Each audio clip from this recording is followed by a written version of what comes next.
last Thursday, a man named Mark Duggan was shot and killed by the police, and they didn't really disclose any proper information about what happened, how he died. Initially they were saying he also had a gun, he tried to shoot them. And they came out with all these stories. Now the Independent Police Complaints Commission, they're doing their own investigation. They've said that he never shot anything, and they did kill him indiscriminately. Obviously there's a lot more information to come out about that. Now his family, they came out in Tottenham and they decided to do a peaceful demonstration. They came out and obviously they wanted to make their point, and there were a lot of youth within that crowd, and the youth sort of hijacked it, and they went around and they started vandalizing buildings, rioting, doing all of these things. Now it's been almost a week since all of that started happening, since everything started kicking off. It's been about a week, and in that time we've seen so many areas within London. We've seen Hackney, we've seen Peckham, we've seen Brixton, we've seen Ealing, parts of Camden, Wembley, all over London. And it really makes you think, where is the situation going to end? Now, right now, the police have swamped the place with London with about 16,000 police officers. They're saying, look, we've got it under control. But have they really got it under control? That's what I'm asking. Have they really got the situation under control? And do they really know what's actually going on? Do they know what the people are actually feeling, what the people are actually going through? Because there's a root cause for this. It's not normal for youngsters to go out there and start damaging, vandalizing and doing these things. It's not normal behavior. It doesn't happen in most other countries. Look around the world. Where else does that happen? Like this sort of culture, where does that happen? So clearly there's an underlying problem. And if you look to the areas, you find the problems there. There's a proper lack of opportunities in these places. So hardly anything going. I mean, the youth clubs have been closed down. It's the summer holiday. The people are going to be outside. What do you expect them to do? And I mean, the other thing is, if you just look at the type of environment they're growing up in. They're growing up in a culture where there's a lot of drugs. There's every other person is robbed. There's a lot of crime involved. You've got single mums looking after the houses and start looking after the children. What do you expect to happen? There are going to be some problems there. So when you hear people on the news coming out, supposed analysts coming out and saying, I think the parents should have more of a role, or I think the parents are to blame, they don't have a clue what they're talking about. They need to understand the situation before they open their mouths. If they understand the reality that the parents have no control over their children because of what's happening. Now, had the government government incentives been there for them to do other things, had the youth clubs been open, had other things not been there, this issue wouldn't have happened. But it is happening, and it's taking its toll all over the UK. Now, one thing I'd like to point out is the fact that when all of these things started kicking off, everyone knows that Hackney, Peckham, Brixton, these are all predominantly black areas. So what sense does it make for the news anchor person to say, oh, so who's there at the protests? What types of people? What age group? What ethnicity? Everybody can see on the screen who they are. They don't need to be told. They're hoping by somebody's ignorance, on media to say, oh yeah, it's black youths or whatever. But I tell them, look in Manchester, look in Liverpool. It's a good mix of people. There's a lot of white kids that are out there rioting, doing these kinds of things. The main issue isn't to do with ethnicity. It's not to do with their age. It's not to do with that. It's to do with opportunities. And the opportunities that the government's taking away from them. They have been ignored by the government. It is true. Now, I'm not condoning what they're doing. I'm not saying, yeah, it's good that they're going out and doing this. I don't agree with, because the thing is, some families have been displaced. You've got properties, family businesses that have been damaged. Even, sadly, a few people have even died. So, it's becoming very, very serious. And it's because the government has ignored all these issues. They ignored that community, that part of the community.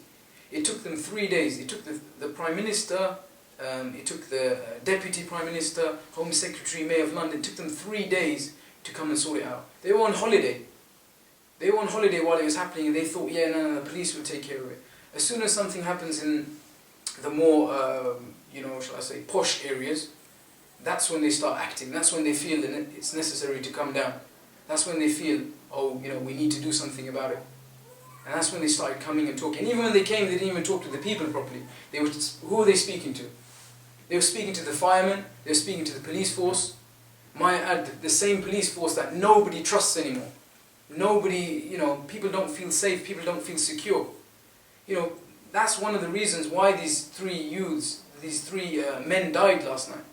Because they feel they felt the need to come out. They felt the need to come out and protect their property because they felt the police wouldn't protect it for them. What is it coming to, honestly? And you know, you've got all these all these situations kicking off left, right, and centre. Like I said, you know, people trying to do this, people trying to take the law into their own hands. They're calling them vigilantes. You are going to protect your own property at the end of the day. Now, what I say is, seeing as the security situation is so bad here, here's some food for thought.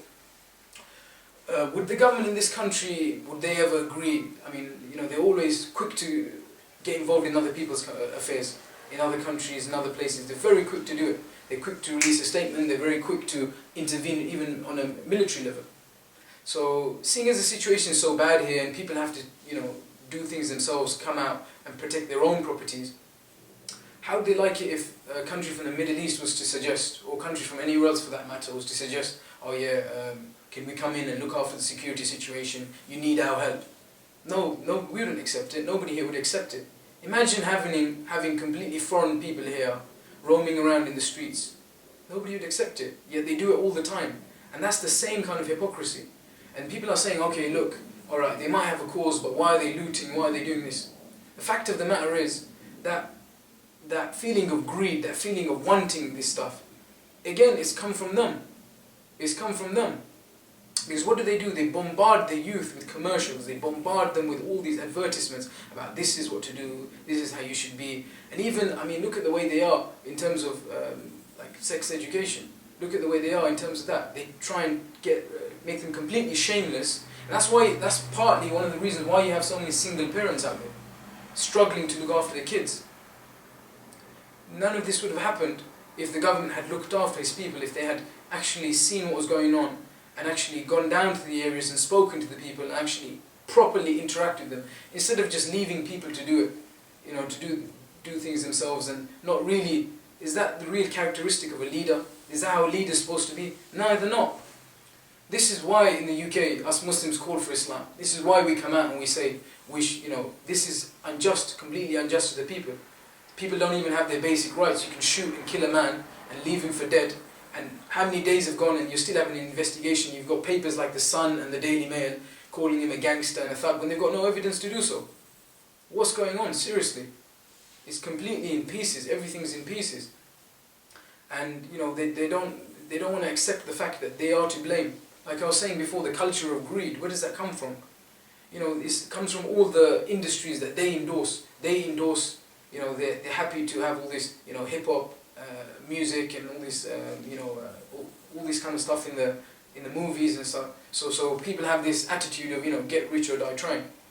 They don't feel that they've got the opportunities out there to try and, you know, to get the jobs. And, you know, quite frankly, they don't have much access to that stuff anyway. The education. So what they do is they turn to that path.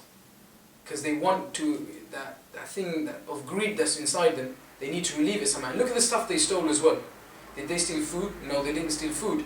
What did they steal? They were stealing commercial goods.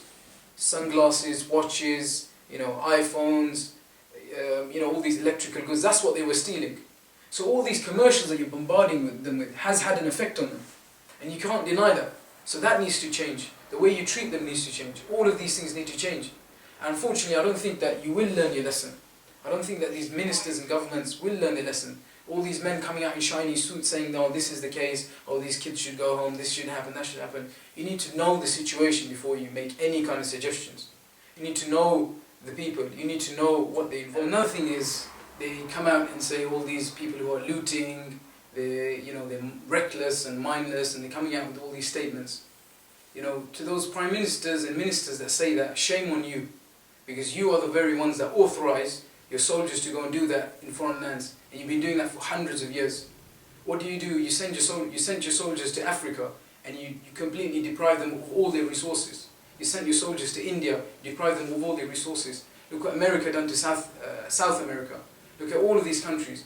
So for you to come out and talk about looting and stealing, you do exactly the same thing on a larger scale. So you have no right to speak when it comes to this issue.